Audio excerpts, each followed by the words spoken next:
Thank you. You're a week early.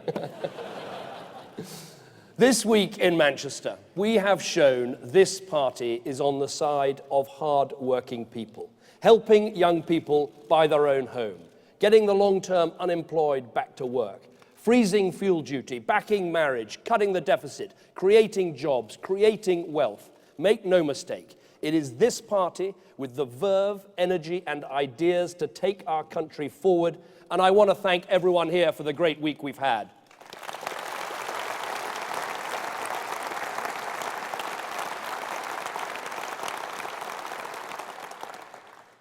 When we came to office, we faced a clear and daunting task: to turn our country around.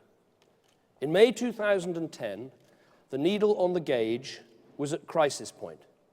People were talking about our country in a way they hadn't done so for decades. But 3.5 years later, we are beginning to turn the corner. The deficit is falling, our economy is growing, the numbers of our fellow countrymen and women in work are rising. We are not there yet, not by a long way. But my friends, we are on our way. And I want to thank the people who've done the most to get us this far. You, the British people, never giving up, working those extra hours, coping with those necessary cuts. And you, British business, you kept people on in the hard times. You invested before you knew for certain that things were getting better. Together, we are clearing up the mess that Labour left.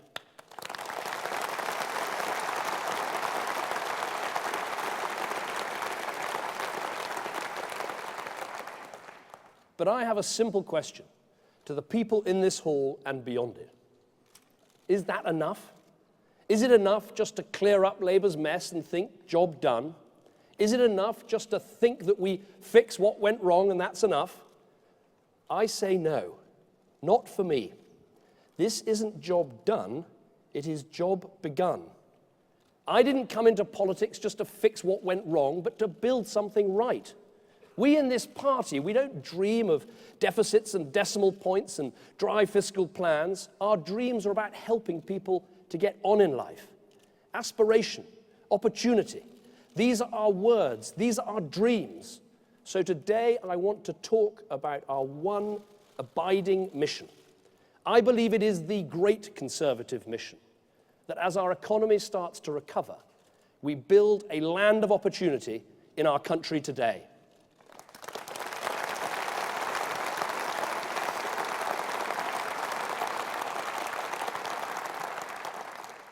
Now, I know it will be tough.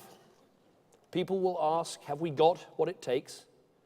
Well, if you saw those pictures of me on the beach this summer in Cornwall, you'll know one thing.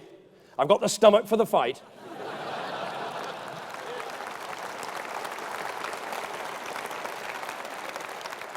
In his speech last week, Ed Miliband promised that he would never be photographed with his shirt off in public. And Ed, after hearing that speech, here's the deal. You keep your shirt on, I'll keep the lights on.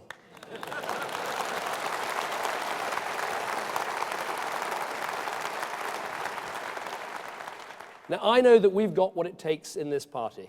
Some people say can't be done. Conservatives say, what is to stop us?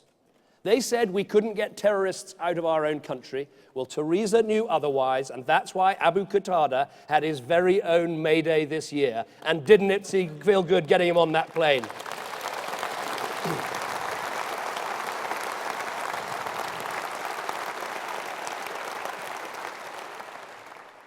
Some people said the NHS wasn't safe in our hands. Well, we knew otherwise. Who protected spending on the NHS? Not Labour, us. Who started the Cancer Drugs Fund? Not Labour, us. And by the way, who presided over mid-staffs? Patients left for so long without water they were drinking out of dirty vases. People's grandparents lying filthy and unwashed for days. Who allowed that to happen? Yes, it was Labour, and don't you dare lecture anyone on the NHS again.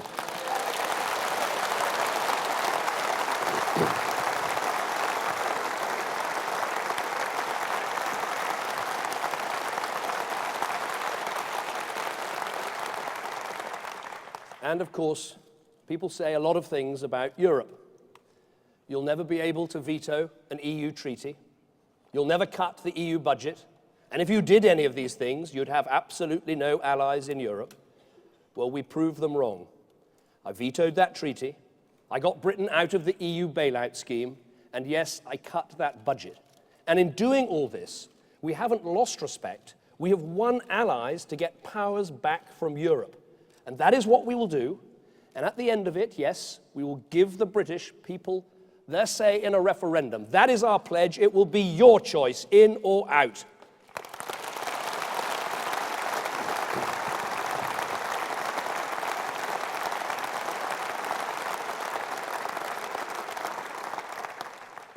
And of course, we know what not some people, but one person said about us recently. You just heard the Russian official who said Britain is just a small island that no one pays attention to.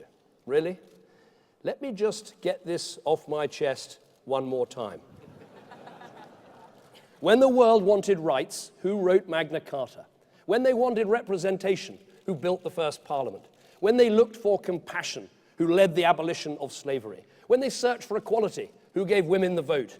When their freedom was in peril, who offered blood, toil, tears, and sweat? And today, whose music do they dance to? Whose universities do they flock to? Whose football league do they watch? Whose example of tolerance, of people living together from every nation, every religion, young and old, straight and gay, whose example do they aspire to?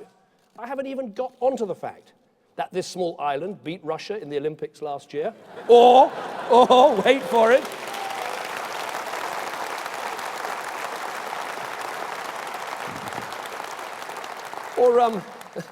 or of course, that the biggest selling vodka brand in the world isn't Russian, it's British, Smirnoff, made in Fife. So yes, we may be a small island, but I tell you what, we're a great country.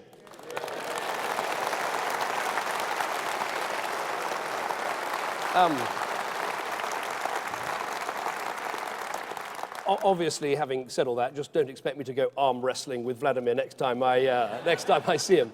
But I do want to make this serious point about our place in the world. Because following that vote on Syria in the House of Commons, some people said it was time for Britain to rethink our role. Well, I'm sorry, but I don't agree. If we shrunk from the world, we would be less safe and less prosperous here in the United Kingdom. The role we play, the organizations that we belong to, and yes, the fact that our defense budget remains the 4th largest in the world, all of this, it's not about national vanity, it's about our national interest. When British citizens, our fathers, mothers, daughters, when they're in danger, whether it's in the deserts of Algeria or the city of Nairobi, then combating international terrorism, it matters to us here.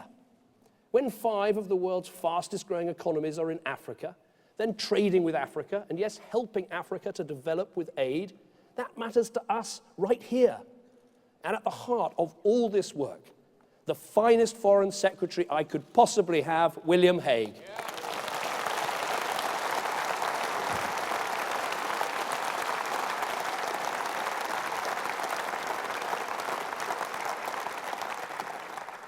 And as you heard in that great speech just now from Ruth, around the world, we really do matter as a United Kingdom.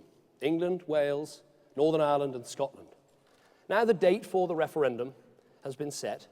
The decision is for Scotland to make. All the arguments about the economy, about our currency, I believe they make an unanswerable case for the United Kingdom. But today I want a more simple message to go out to all the people of Scotland. From us here, in this hall, from this party, from this country, from England, and yes, from Wales and Northern Ireland too. And it is this: we want you to stay. We want us to stick together. Think of all the things we've achieved together, all the things we can do together. The nations as one, our kingdom united.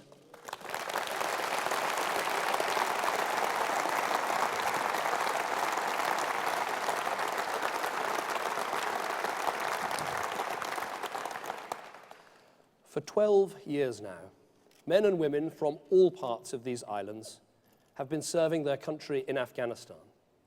Next year, the last of our combat troops will be coming home, having trained up the Afghans to look after their own country.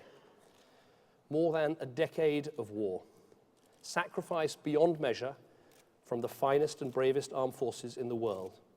And I want us today to stand, to raise the roof right here, right now, to show just how proud of those men and women all of us are.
So we in this room, we're a team.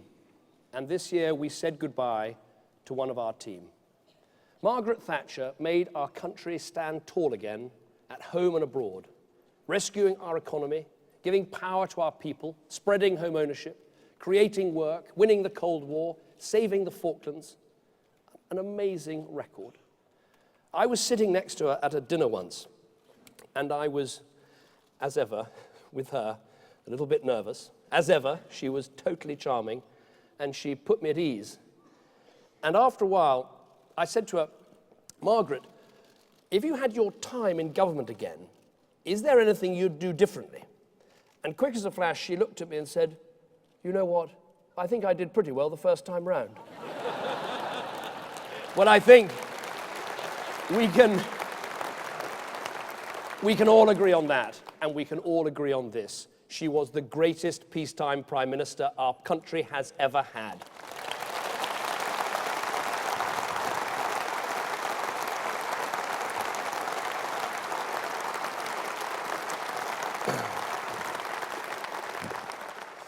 Margaret Thatcher had an almighty mess to clear up when she came to office, and so did we. And we must never forget what we found. The biggest budget deficit in our peacetime history, the deepest recession since the Second World War. But it wasn't just the debt and the deficit that Labour left, it was who got hurt. Millions coming here from overseas, while millions of British people were left on welfare. The richest paying lower tax rates than their cleaners. Unsustainable, debt-fueled banks booming, while manufacturing withered away. The North falling further behind. Towns where a quarter of people lived on benefits. Schools where 8 out of 10 children didn't get 5 decent GCSEs. Yes, they were famously intensely relaxed about people getting filthy rich, but tragically they were also intensely relaxed about people staying stuck on welfare year after year, intensely relaxed about children leaving school without proper qualifications so they couldn't hope to get a job at the end of it. That was it. That was what they left. The casino economy meets the welfare society, meets the broken education system. A country for the few, built by the so-called party of the many. And Labour, we will never let you forget it.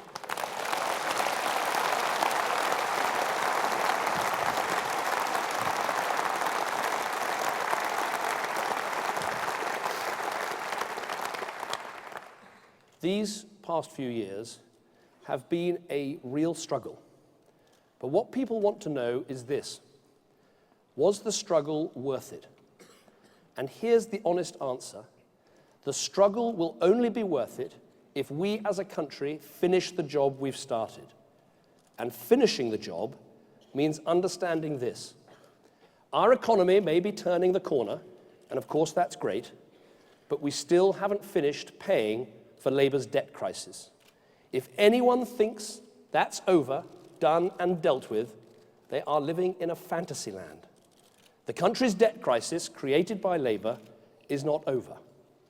After 3 years of cuts, we still have one of the biggest budget deficits anywhere in the world. We are still spending more than we earn. We still need to earn more, and yes, our government still needs to spend less. Now, I see that Labour have stopped talking about the debt crisis, and now they talk about the cost of living crisis, as if one wasn't directly related to the other.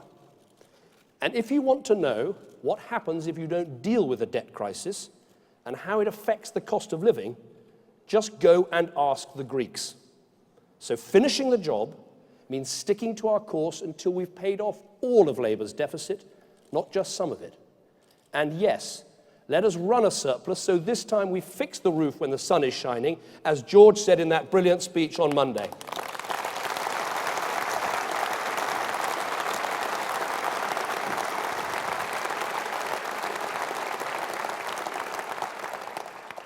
To abandon deficit reduction now would throw away all the progress that we've made. It would put us back to square one. And unbelievably, that is what Labour now want to do. How did they get us into this mess? Too much spending, too much borrowing, too much debt. And what did they propose last week? More spending, more borrowing, more debt. They have learnt nothing, literally nothing, from the crisis they created. But finishing the job is about more than clearing up the mess we were left. It means building something better in its place. In place of the casino economy, one where people who work hard can really get on. In place of the welfare society, one where no individual is written off. And in place of the broken education system, one that gives every child the chance to rise up and succeed. Our economy, our society, welfare, schools, all reformed, all rebuilt, with one aim, one mission in mind, to make this country at long last and for the first time ever a land of opportunity for all. For all. So it makes no difference whether you live in the north or the south, whether you're black or white, a man or a woman, the school you went to, the background you have, who your parents were. What matters is the effort you put in. And if you put in the effort, you'll have the chance to make it. That is what the land of opportunity means. That is what finishing the job means.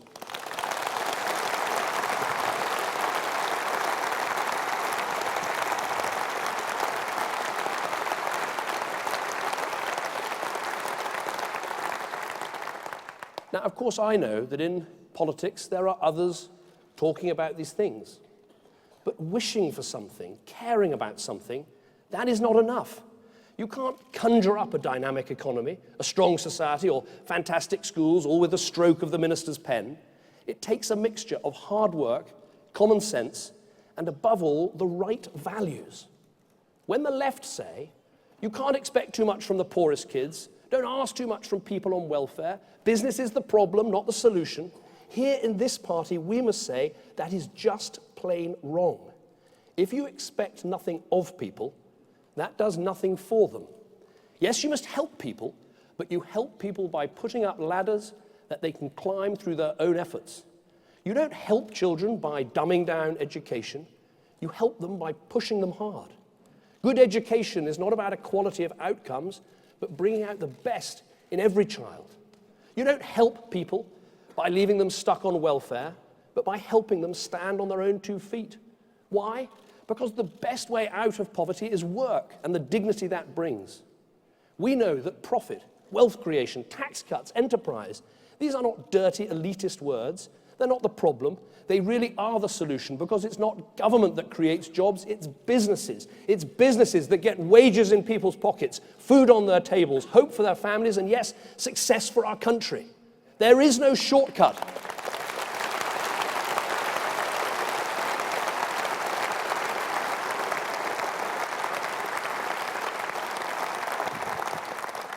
There is no shortcut to a land of opportunity. No quick fix, no easy way to do it. You build it business by business, school by school, person by person, patiently, practically, painstakingly. And underpinning it all is that deep instinctive belief that if you trust people, if you give them the tools, they will succeed. This party at its heart is about big people, strong communities, responsible businesses, a bigger society, not a bigger state. It's how we've been clearing up the mess, and it's how we're going to build something better in its place. So let us stick with it and finish the job that we've started.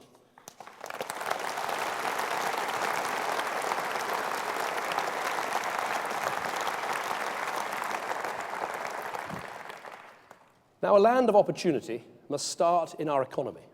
The chance to get a decent job, to start a business, to own a home, and at the end of it all, more money in your pocket. To get decent jobs for people, you've got to recognize some fundamental economic facts. We are in a global race today. No one owes us a living. Last week, our ambition to compete in this global race was airily dismissed as a race to the bottom, that it means competing with China on sweatshops and India on low wages. No, those countries are becoming our customers. And we've got to compete with California on innovation, Germany on high-end manufacturing, Asia on finance and technology. And here's something else you need to recognize about this race.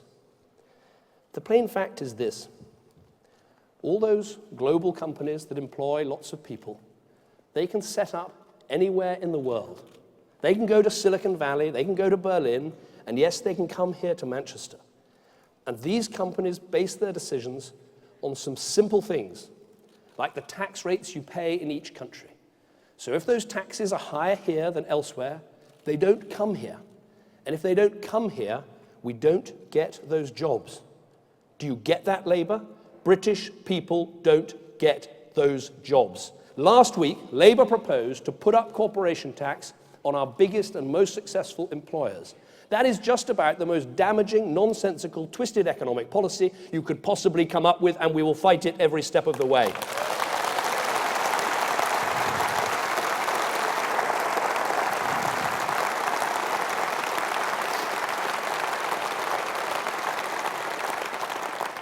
Now, in my job, I get to visit some amazing factories. One of my favorites is Jaguar Land Rover, not only because they let me get in a car all on my own and drive around quite dangerously, actually, better than when I went to the Cowley Works and I drove the millionth Mini off the production line. It was a huge treat. The only trouble was when I got to the end, I actually turned the wrong way. Although you'll be relieved to know on this occasion I did actually turn right rather than left. But the reason I find these places so fulfilling is because I meet people there who are so incredibly proud of their work and their craftsmanship. The fact that what they're making sells around the world, that it's the best of British design and engineering. So when Ed Miliband talks about the face of big business, I think about the faces of these hard-working people. Labour is effectively saying to their employers, we want to put up your taxes. Don't come here, stick your jobs, take them somewhere else. Look, I know bashing business might play to a Labour audience, but it is crazy for our country.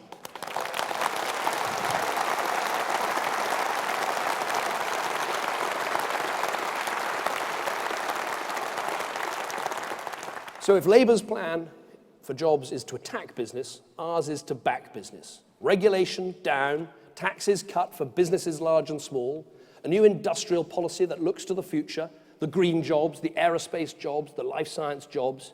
We've made a good start. 1.4 million new private sector jobs created since we came to office. And yes, that is 1.4 million reasons to finish the job we've started. In a land of opportunity, it must become easier to start your own business. You heard from Jermaine, an incredibly inspiring story this morning.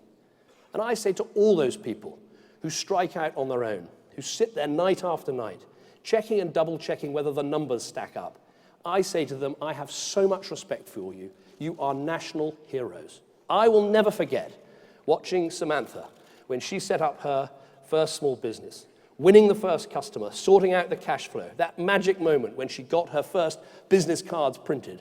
I was incredibly proud of her then, and I'm incredibly proud of you now.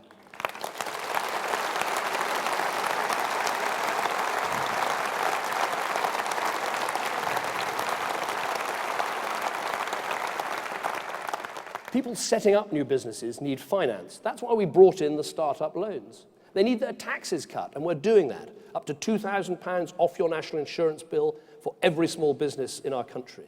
And it is working. Let me tell you how many businesses started up in Britain since the election. Over 300,000. And that is 300,000 more reasons to finish the work that we've started.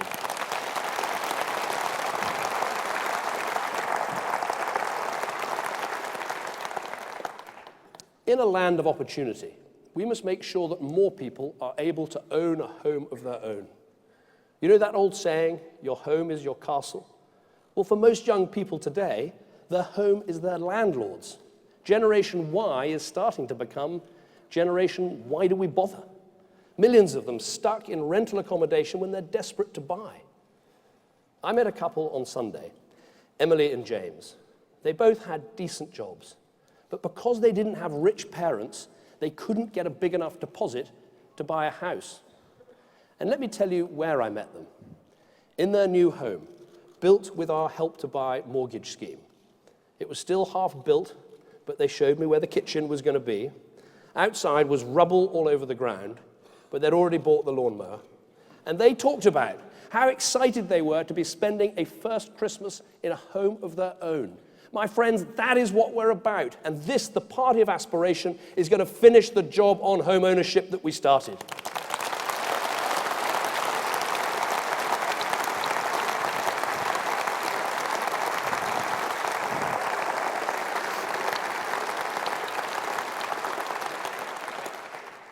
In a land of opportunity, there's another thing people need, and it's the most important of all: more money in their pockets. These have been difficult years. People have found it hard to make ends meet. That is why we froze the council tax, why we're freezing fuel duty, but we need to do more. I know that. Now, we heard Labour's ideas to help with the cost of living. Taxes on banks they want to spend 10 times over. Promising free childcare, and then saying, actually, you got to pay for it yourself, and an energy promise they admitted 24 hours later they might not be able to keep. It is all sticking plasters and quick fixes cobbled together for the TV cameras. Red Ed and his Blue Peter economy.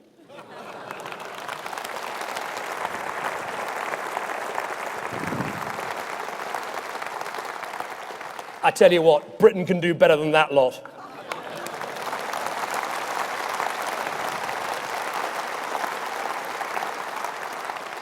To raise living standards, to really raise living standards, you need to do some major things. You need to cut the deficit to keep mortgage rates low. You need to grow your economy, get people jobs. And yes, you need to cut people's taxes. I want people to keep more of their own money to spend as they choose. We have already cut the taxes of 25 million hard-working people. And yes, that is 25 million more reasons to finish the job we've started. And while we're on taxes, let me get one thing straight. I don't know whether you caught the Lib Dem conference a couple of weeks ago. No, I missed most of it too, but they were trying to take all the credit for these tax cuts, as though they've been twisting our arm to do it. Well, memo to the Lib Dems. You lecturing us on low taxes is like us lecturing you on pointless constitutional tinkering. We are Tories. We believe in low taxes, and believe me, we will keep on cutting the taxes of hard-working people in our country.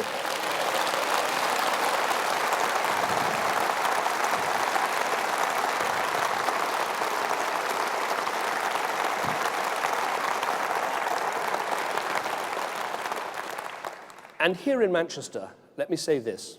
When I say a land of opportunity for all, I mean everyone, north and south. This country, our country, has been too London-centric for far too long. And that is why we need a new north-south railway line. The fact is this: the West Coast Main Line is almost full. We have to build a new railway, and the choice is between another old-style Victorian one or a high-speed one. Just imagine if someone had said, no, we can't build the M1 or the Severn Bridge. Imagine how that would be hobbling our economy today. HS2 is about bringing north and south together in our national endeavour. Because think of what more we could do with the pistons firing in all parts of our economy. With its wind and wave power, let's make the Humber the centre of clean energy. With its resources under the ground, let's make Blackpool the centre of Europe for the shale gas industry. With its brains and research centres, let us make right here Manchester the advanced leader in world materials. We're building an economy for the north and the south, embracing new technologies, producing things, selling them to the world. So make no mistake about who is looking forward in British politics today. We will leave the 1970s-style socialism to others. It is us. We are the party of the future.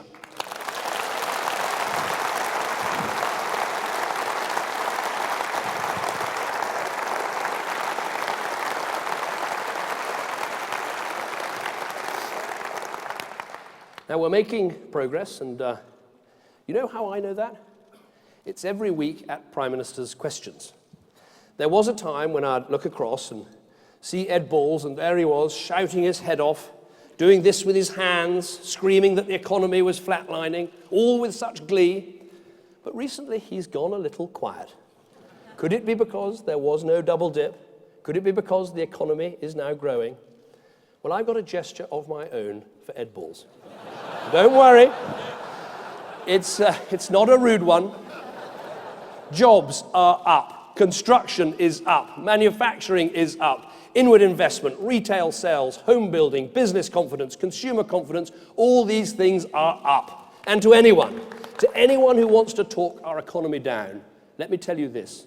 Since this conference began, over 100,000 jet planes have soared into the sky on wings made here in Britain. Every single day in this country, over 4,000 cars are coming off the production line, ready to be exported around the globe. Last year, Britain overtook France as Germany's top trading partner. Not bad for a nation of shopkeepers. And that's the point. Exports to China are up. Exports to Brazil are up. Exports to India, Russia, Thailand, South Korea, Australia, all up. So let us never forget the cast iron law of British politics. Yes, the oceans can rise, empires can fall, but one thing will never ever change. It is Labour that wrecks our economy, and it is we Conservatives who clear it up.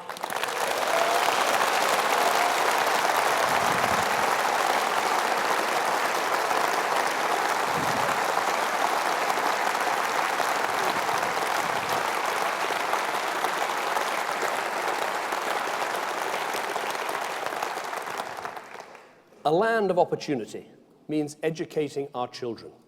And I mean all our children. It's okay for the children who have parents reading them stories every night, and that's great. But what about the ones at the back of the class, in the chaotic home, in the home of the drug addict or the alcoholic? We need these children, and frankly, they need us. That is why, 3 years ago, one man came into the Department of Education. There he is, Michael Gove.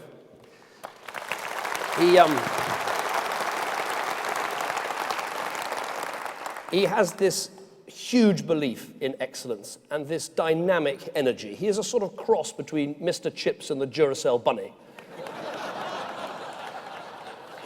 But let us look at the results. Let's see what the bunny has achieved. More students studying proper science. More children learning a foreign language. He's ended dumbing down in exams. For the first time, children in our schools will learn the new language of computer coding.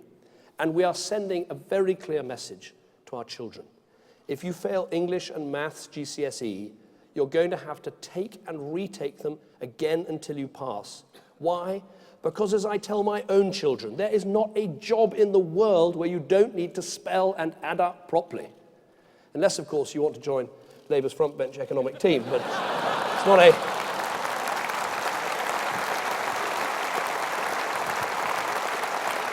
It's not a career I'd recommend. But ultimately, and Michael understands this so deeply, really raising standards means innovation, it means choice, it means giving passionate people the freedom to run our schools. You heard about it this morning from Xantain. And that's what free schools are all about. I will never forget sitting in the classroom at Perry Beaches 3, that's the next school this brilliant chain has set up, on the first day of their term this year. I met a mum there who said to me, "This is what I've dreamed of for my child. proper uniforms, high standards, really high expectations. This is going to give my child a great start in life. When Michael Howard asked me what job I would like in the shadow cabinet, I said education, because what Michael is doing now, these are the kinds of things I came into politics to help bring about. They are magnificent, these schools. It's great what we're doing. We must keep it up. And you know what is extraordinary about these free schools? Labour's official policy is to be against them. But get this, there are Labour MPs who are backing them in their own local areas. And not just any Labour MPs. I promise I'm not making this up. The Shadow Education Secretary, Stephen Twigg, has backed a free school in his own city. Let me give you a day in the life of Twigg. At 8 a.m., I'm on national radio saying free schools are terrible. But come the afternoon, I'm back home with my placard shouting, what do we want? A free school. When do we want it? Now. Unbelievable. But isn't it always the way with the left? They don't like privilege unless, of course, it's for their own children.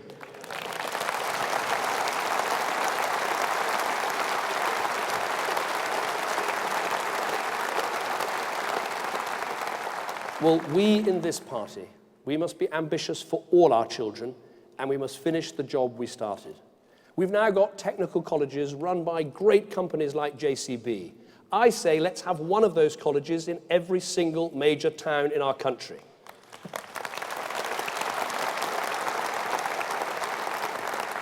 We've had 1 million apprenticeships start under this government, and you heard this morning from Samantha. I say, let's set a new expectation.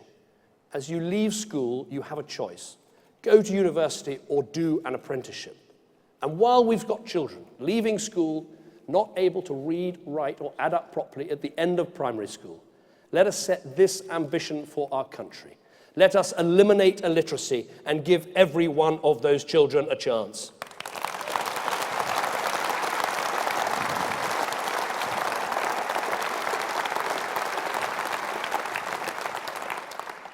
And my friends, as we do all this, we must remember the most vulnerable children of all.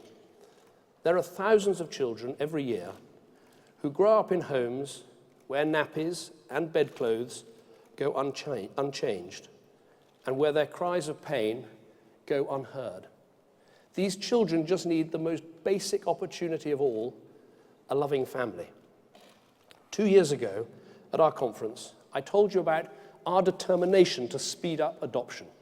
And this past year, we saw record numbers finding permanent, loving homes. 4,000 children adopted. And that is 4,000 more reasons to finish the job that we have started.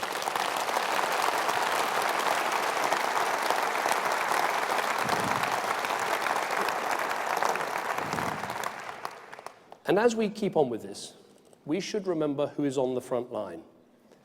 I have to take some tough decisions in my job, but none are as tough as whether to break up a family and rescue a child, or try and stitch that family back together. Social work is a noble and vital calling. I will never forget, after our son Ivan was born, a social worker sitting patiently in our kitchen and telling us the sort of help that we might need. This government has helped to get some of the brightest graduates into teaching, and we have now pledged to do the same for social work. So let us now, in this hall, hear it for Britain's social workers who do such a vital job in our country today.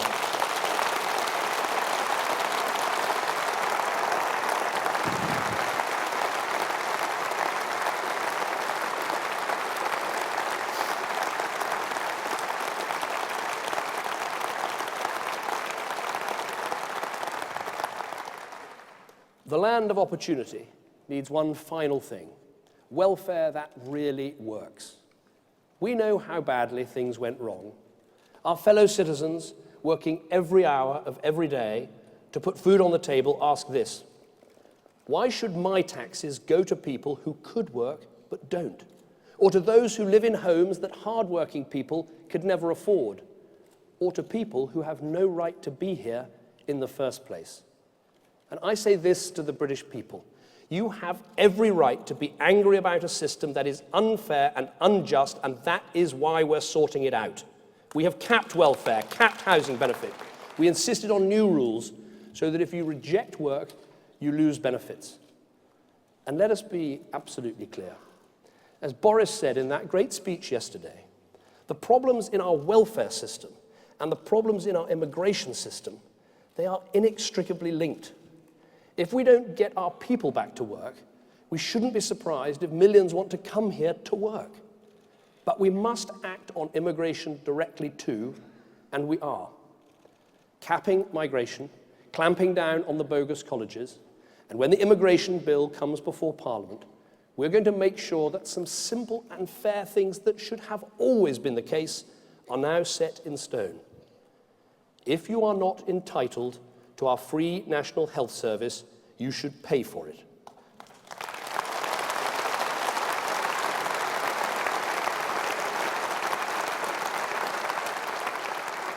If you have no right to be here, you cannot rent a flat or a house, not off the council, not off anyone else. When you are a foreign prisoner fighting deportation, you should pay your own legal bills. And if you appeal, you must do it from your own country after you've been deported, not from here.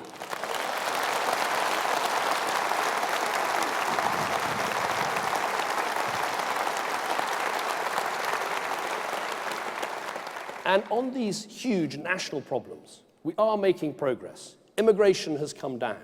On welfare, not only are there more people in work than ever before, but the number of households where no one works is at its lowest rate since records began. And I want to thank the most determined champion of social justice that this country has, Ian Duncan Smith.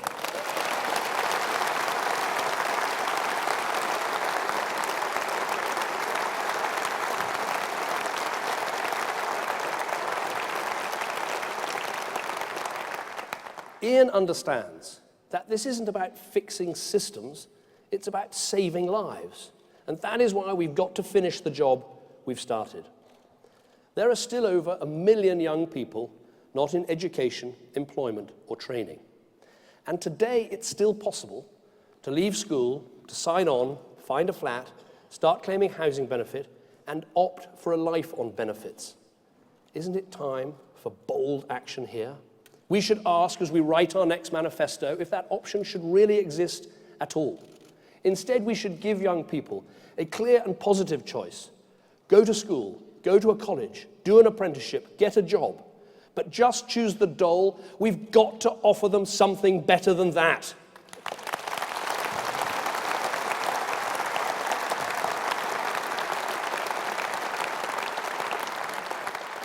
And let no one paint ideas like this as callous. Think about it. With your own children, would you dream of just leaving them to their own devices, not getting a job, not training, nothing? No. You'd nag and push and guide and do anything to get them on their way, and so must we. So this is what we want to see. Everyone under 25 earning or learning.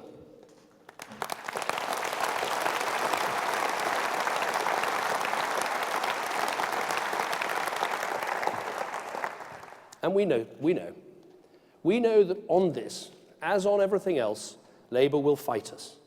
But we must remember, we are giving people real opportunities. I've had people to say to me, I'm back on my feet, I feel worthwhile. One wrote to me saying, now I can tell my son that his dad really does something.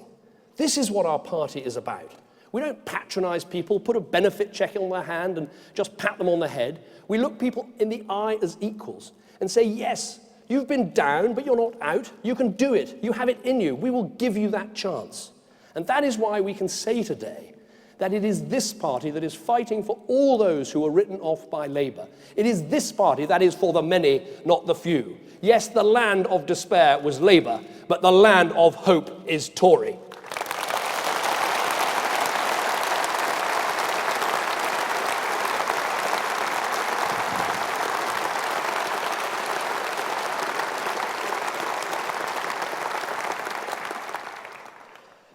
So we have done some big things to transform our country, but we need to finish the job we've started. We need to go further, to do more for hard-working people, to give more children a chance, back more businesses, help create more jobs. And I'm clear about how that job will best get done. It requires a strong government with a clear mandate that is accountable for what it promises and, yes, what it delivers.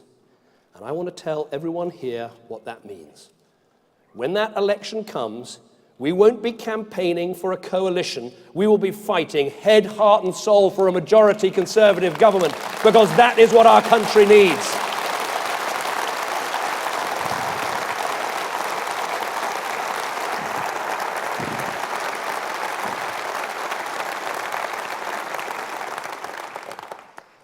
You know, there are some strange moments in this job.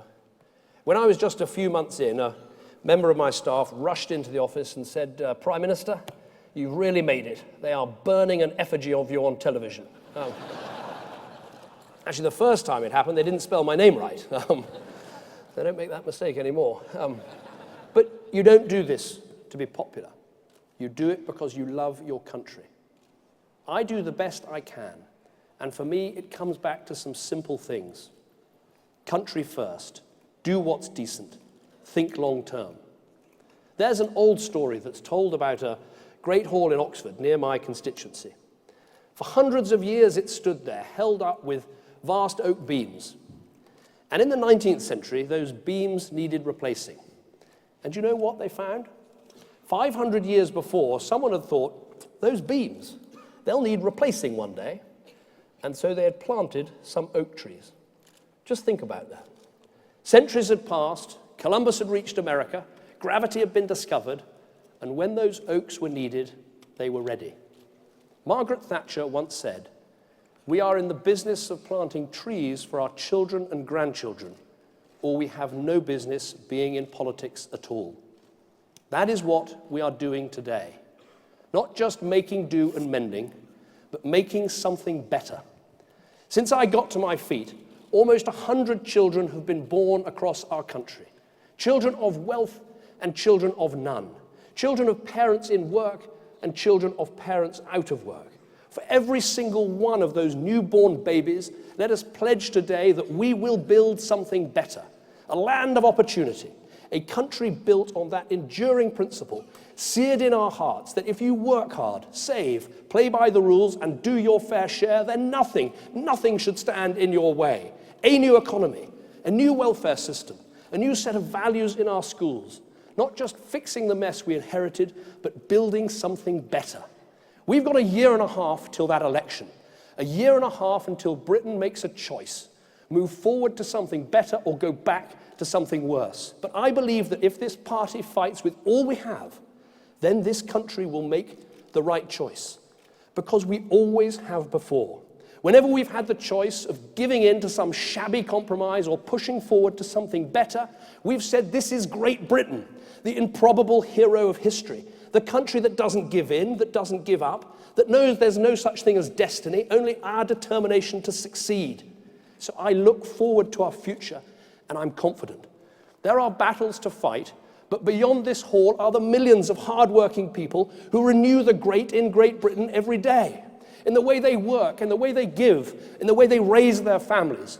These are the people we have alongside us. Together, we have made it this far. Together, we will finish the job we've started. And together, we will build that land of opportunity.